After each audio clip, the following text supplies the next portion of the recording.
Hola, en aquest vídeo resoldrem l'activitat no avaluable 3, en la qual seguirem treballant una miqueta del vocabulari bàsic associat a Excel i parlant de les dues funcions que hem vist fins ara, que són suma i promedio, mitjana. Aleshores, el primer que hem de fer per repassar una miqueta aquest vocabulari és posar dos exemples de cadascuna d'aquestes coses. Aleshores, recordeu que columnes són les lletres, per tant aquí podem posar A, podem posar X, Y, i recordeu que també després es comencen a repetir. Si obrim un full de càlcul, si ens anem desplaçant cap a la dreta, veureu que després de la Z comença la doble A, i també amb A, B, C, i així va seguint.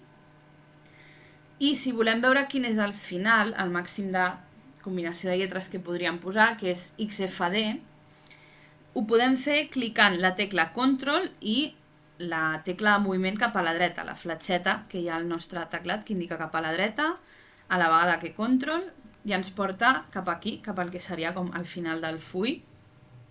Per tant, aquí qualsevol combinació de lletres entre A i XFD, i a fila, doncs, qualsevol número entre l'1 i 1.048.576, si no recordo malament. Anem a comprovar-ho. Si ens col·loquem aquí mateix també i cliquem Control i la fletxeta de moviment cap a baix en el teclat, ens porta fins al final, que és efectivament 1.048.576. Per tant, qualsevol número que es trobi entre l'1 i aquesta xifra seria una fila. Seria una resposta vàlida com a exemple de fila. A continuació, posarem exemples de cel·les. La cel·la és el punt en el qual es creuen una columna i una fila. Per exemple, si triem aquesta columna, XFB, i aquesta fila d'aquí, 1.048.569, es creuen aquí. Doncs això és un exemple de cel·la. Aquest punt en el que es troben la columna i la fila. Ho podem veure més clar, podem tornar a l'inici clicant Control i la fletxeta cap a l'esquerra i cap a dalt. Ho podem veure més clar aquí. Aquest punt en el qual es creuen la C i el 7 és la cel·la C7. Per tant, això ens serviria com a exemple, o qualsevol altra combinació, no sé, DR56. Qualsevol combinació d'una columna i una fila. Per tant, aquí de fet podríem posar des de A1 fins a XFD 1.048.576. I qualsevol d'aquestes combinacions seria un exemple de cel·la. A continuació hem de posar dos exemples de rangs. Recordeu que un rang és quan seleccionem des d'una cel·la fins a una altra. Per exemple, des de B4 fins a D6. Això és un rang. Tot aquest conjunt de cel·les que hi ha aquí seleccionades és el rang B4 D6. Per tant, aquest és un exemple.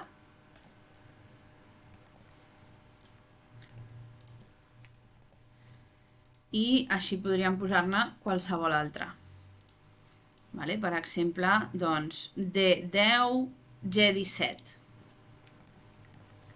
Dos punts, G17. Important marcar aquests dos punts, que recordeu que volen dir per Excel com fins a. Això seria des de D10 fins a G17. Això seria un rang. Quan utilitzem el punt i coma, volem dir i.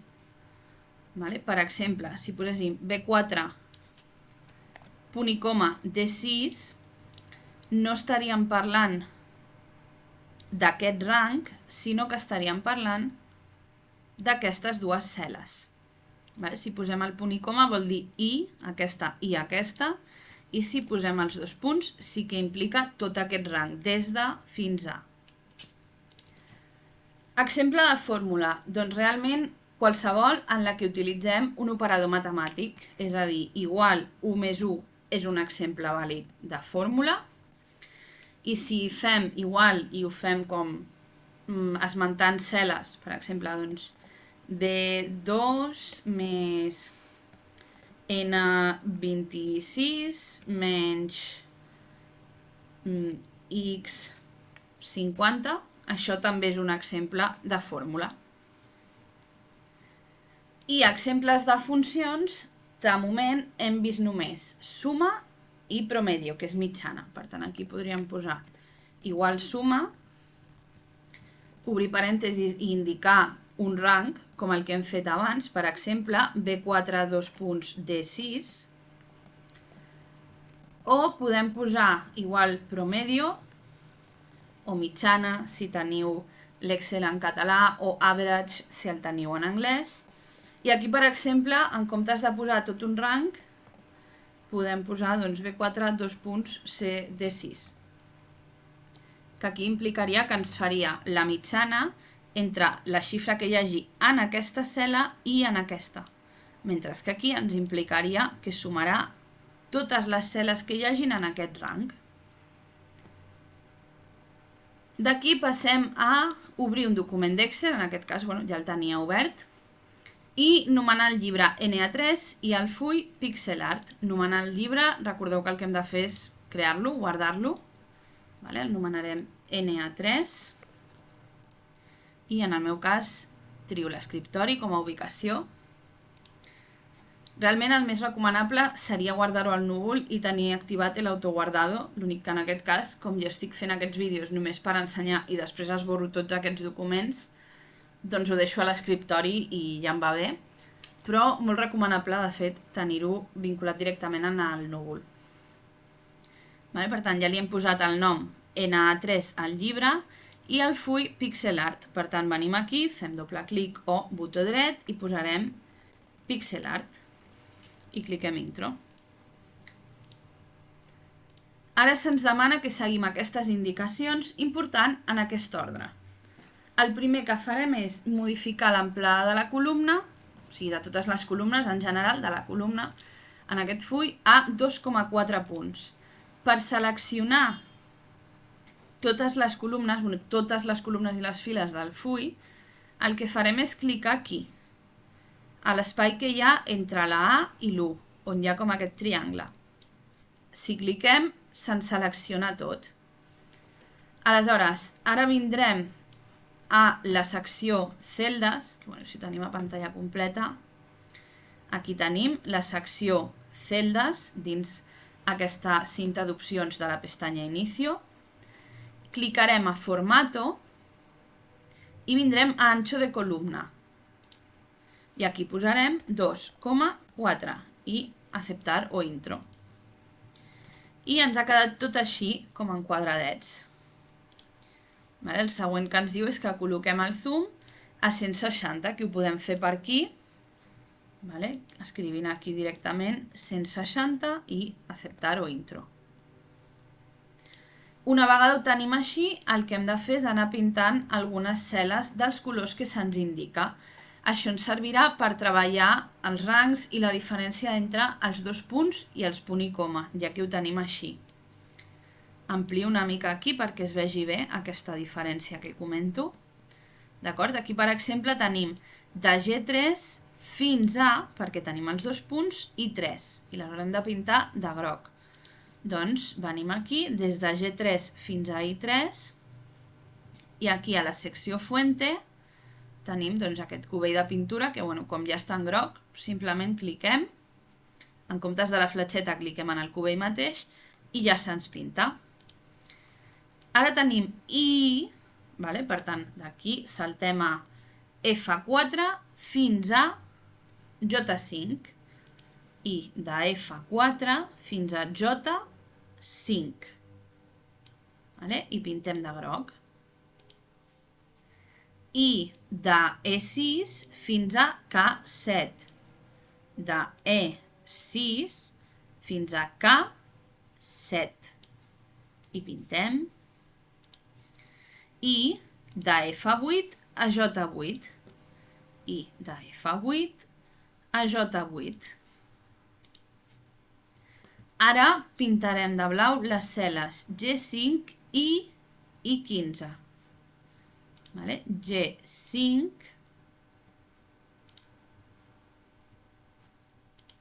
era de blau, G5 i I5, perdó, G5 i I5.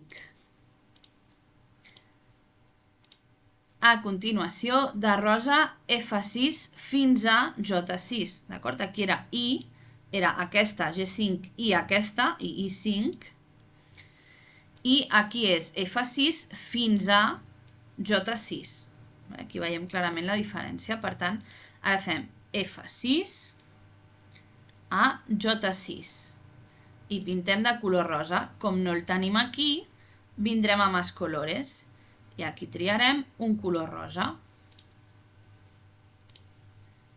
Ara pintarem de taronja les cel·les H6 i G9 i I9. D'acord, doncs venim aquí, H6 i era G9 i I9, G9 i I9, i ja tenim com una mena de pollet fet en estil pixel art. Amb això ja hem completat aquesta part de l'activitat, la pregunta 3. I ara el que havíem de fer aquí és, tenim un fragment d'un full de càlcul, doncs haurem de dir, si estiguéssim treballant amb ell, quin seria el resultat de cada fórmula o funció. Aquí tenim tant fórmules com funcions. El primer que tenim és igual B2 més C8. Doncs aquí el que faríem és mirar a què equival cada cosa. Veiem que B2 és un 2 i C8 és un 6. Per tant, aquesta primera operació, aquesta fórmula, ens donaria 8. Passem a la següent. Aniré esborrant i així ho anirem veient en pantalla en tot moment. Tenim D9, que veiem que equival a 3, més F5, que veiem que equival a 9,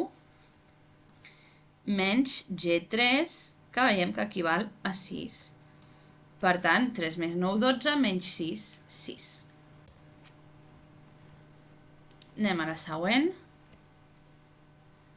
I tenim suma des de G2 fins a G4. Per tant, haurem de sumar des de G2, que és 3, fins a G4, és a dir, també agafarem G3, que és 6, i G4, que és 4. Sumarem 3 més 6 més 4, 13. Hem sumat aquest rang d'aquí. Anem a la següent. Tenim A4, que veiem que equival a 5, més C4, veiem que equival a 9, entre A8, que veiem que és 3, més F6, que veiem que és 2, menys F8, que és 0. Recordeu, important, que en aquest cas Excel seguirà l'ordre que ens marca la jerarquia dels operadors matemàtics. És a dir, primer es resoldran multiplicacions i divisions i després hi ha sumes i restes. Per tant, començarem per fer 9 entre 3, que dona 3. És a dir, no farem 5 més 9, 14 i 14 dividit entre 3, sinó que donarem prioritat a la divisió. D'acord? És el mateix que faria Excel, ho podeu comprovar. Per tant, tinguem això en compte, dividim primer, i ara ja sí que podríem fer 5 més 3 més 2, 10.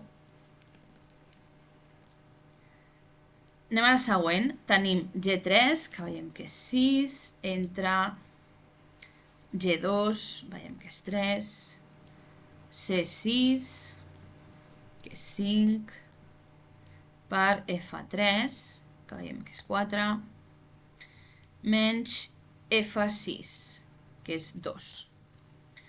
Aleshores, aquí el mateix, donarem prioritat a multiplicacions i divisions.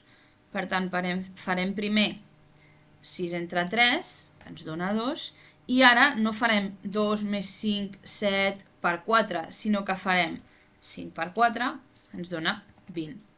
I ara 2 més 20 menys 2, doncs ens dona 20.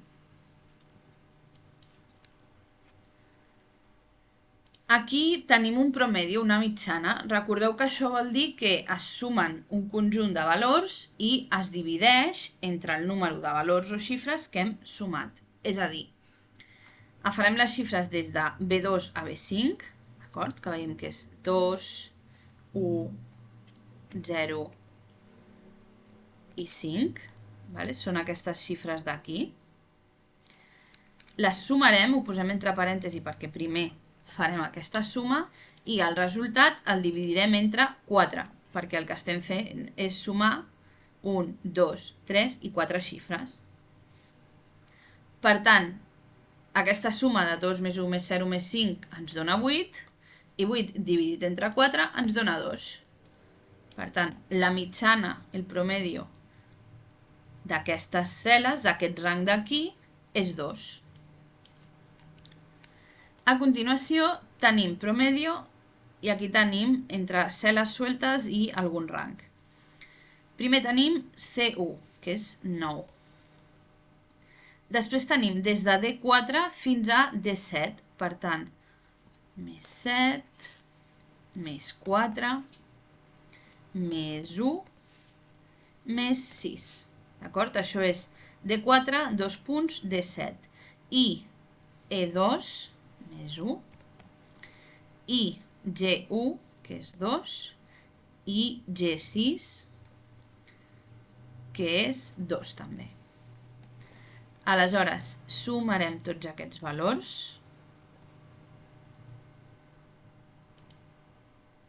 Vale, D4, aquí no sé si m'he deixat un. A veure, D4, 7, més 4, no, simplement està duplicat el símbol. Vale, doncs ara això ho dividirem entre 1, 2, 3, 4, 5, 6, 7 i 8, perquè hem sumat 8 números. D'acord? Per tant, per calcular la mitjana farem 9 més 7, 16, més 4, 20, 21, 27, 28, 30, 32 i 32 entre 8, 4. I ja hem calculat aquest promedio. I aquí teniu alguns més per si voleu intentar resoldre'ls. Ja heu vist més o menys quin seria el mecanisme i què és el que hem de tenir en compte, sobretot això, la diferència entre els dos punts i els punts i l'ordre de les operacions, l'ordre en el que hem de fer les operacions perquè és l'ordre en el que les farà Excel.